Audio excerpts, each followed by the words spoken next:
Direktorat Reserse Kriminal Umum, Ditreskrimum Polda Sumsel menangkap 5 anggota Satgas PPKM COVID-19 yang diduga terlibat pungli di pintu masuk tol Kramasan, Palembang, Lampung, Kabupaten Ogan Ilir.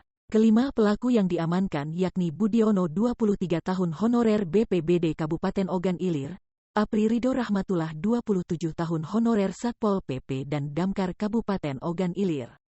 Nur Kholis 21 tahun honorer Satpol PP dan Damkar Kabupaten Ogan Ilir, Herianto 39 tahun honorer Dishub Kabupaten Ogan Ilir dan Nanda Putra 19 tahun honorer Dishub Kabupaten Ogan Ilir.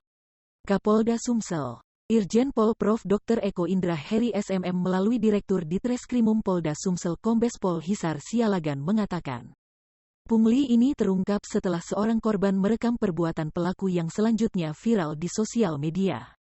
Bahwa apa yang tersiar di medsos betul adanya dan kelima pelaku adalah pegawai honorer, ujarnya, Kamis, tanggal 22 Juli tahun 2021.